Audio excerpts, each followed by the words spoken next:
बलिया में बोले शिवपाल, कांग्रेस ले सबक। समाजवादी पार्टी के राष्ट्रीय महासचिव शिवपाल सिंह यादव ने 3 राज्यों के चुनाव परिणाम को लेकर कहा है कि चुनाव परिणाम से कांग्रेस को सबक लेना चाहिए। उन्होंने बसपा के साथ मिलकर चुनाव लड़ने के सवाल पर कहा कि बसपा सुप्रीमो मायावती पहले भाजपा से दूरियां बनाए। वहीं 2024 चुनाव में इंडिया गठबंधन के साथ चुनाव लड़ने को टालमटोल करते हुए कहा कि इसका फैसला राष्ट्रीय नेतृत्व करेगा। गठबंधन 2024 के लिए ही बना है।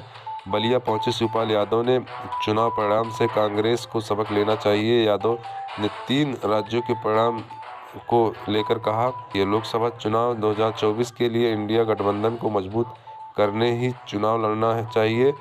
हमारे सभी लोग समीक्षा करेंगे। सपा नेता ने अपने साथ ही कहा कि जो भी रिजल्ट आया जनता का जनादेश है, सबको स्वीकार करना पड़ेगा। वहीं 2024 के लोकसभा चुनाव में इंडिया गठबंधन के साथ मिलकर चुनाव लड़ने के सवाल पर उन्होंने कहा कि इसका फैसला राष्ट्रीय नेतृत्व करेगा। उन्होंने जोर देकर कहा है कि इंडिया गठबंधन लोकसभा चुनाव 2024 के लिए बना है। सभी राष्ट्रीय नेता बातचीत करेंगे और चुनाव की तैयारी करेंगे। उन्होंने यह पूछे जाने पर कि क्या बसपा को साथ लिए बगैर उत्तर प्रदेश में भाजपा को शिकस्त दी जा सकती है, तो इस सवाल के जवाब में यादव ने कहा, बसपा सुप्रीमो मायावती पहले भाजपा से दूरियां बनाए।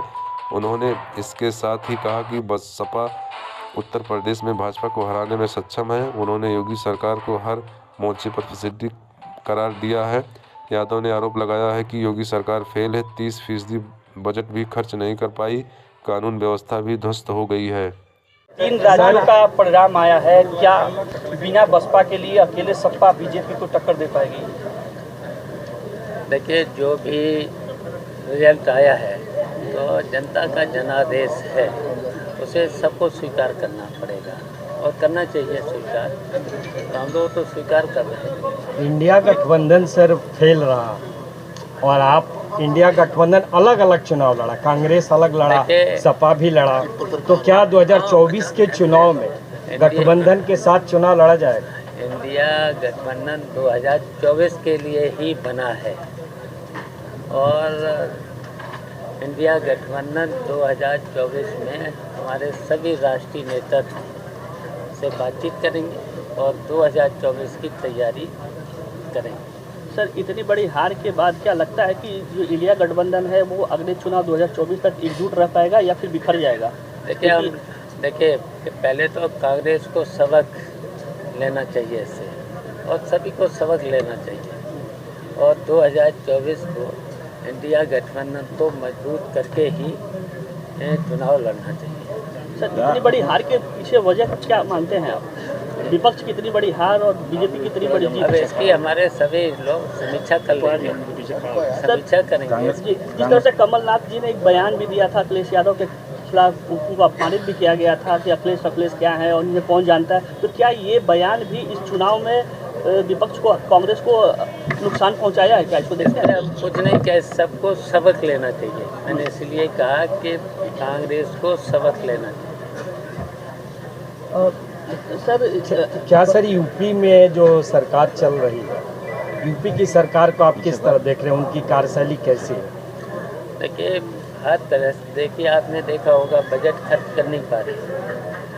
बजट ये 30% से ज़्यादा बजट खर्च कर नहीं पाए। तो आप लोग जानते हो कि ये सरकार तो पूरी तरह से फेल है, लाइन आर्डर के मामले में तो फेल।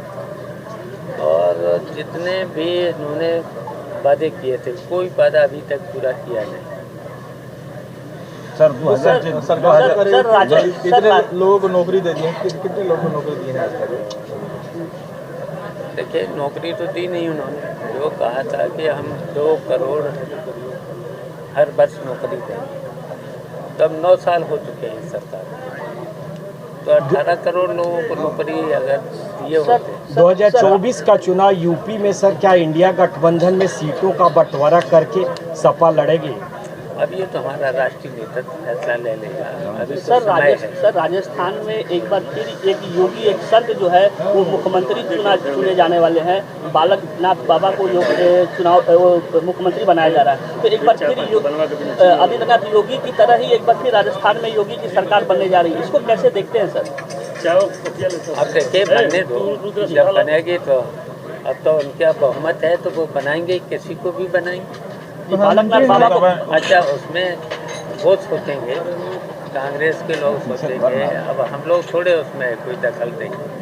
सर उनका बयान भी आया है सर, बालकनाथ बाबा का एक बयान भी आया है कि जो माफिया है, जो अपराधी है, वो राजस्थान छोड़कर के चले जाएं और वो कर्नाटक और बंगाल चले जाए। वो सीधा उनका संकेत है कि कर्नाटक और बंगाल में जिस तरह से अपराधियों का शरणस्थली बनी है, तो यहाँ के अपराधी राजस्थान छोड़ करके बंगाल और राजस्थान चले जाएं। इस बयान को कैसे देखें? अब उन्हीं से पूछना, हाँ, भारतीय जनता पार्टी से पूछिए ये सवाल तो उन्हीं से। प्रधानमंत्री ने नसीहत दी है कि विपक्ष विरोध के बदले विरोध का भावना रखे, अपने अंदर सकारात्मक रुख अख्तियार करे। कैसे देखते हैं? अब पूरा देश देख रहा है, और उम्मीद क्या भारतीय जनता पार्टी के लोगों से, यही उम्मीद है जनता। सर, इतनी बड़ी हार हुई है सर, क्या लगता है कि 2024 में अगर विपक्ष को चुनाव जीतना है तो मायावती को साथ आना पड़ेगा और इसके लिए कोई कार्रवाई? देखिए, हम उत्तर प्रदेश को में समाजवादी पार्टी भारतीय जनता पार्टी को 2024 में हराएगी। मायावती साथ आएगी सर? बिना मायावती के लिए लगता है कि बीजेपी को रोकना मुश्किल होगा यूपी में? देखिए, हम लोग इंडिया गठबंधन से चाहेंगे इंडिया गठबंधन मजबूत हो, और मायावती जी से तो पहले तो बीजेपी से दूरियां बनाए, बीजेपी से, ये बात कर लेना आप लोग। सर, सुभाषपा के राष्ट्रीय अध्यक्ष जी कई बार मंत्रिमंडल में, सर सुभाषपा के राष्ट्रीय अध्यक्ष जी कई बार मंत्रिमंडल में शामिल होने का वो डेट दे चुके हैं, संकेत दिए हैं। अब एक बार महाराज जी से हम फिर उनकी सिफारिश कर देंगे, जल्दी में ले लो। अच्छा, हो गई, चलो हो गया।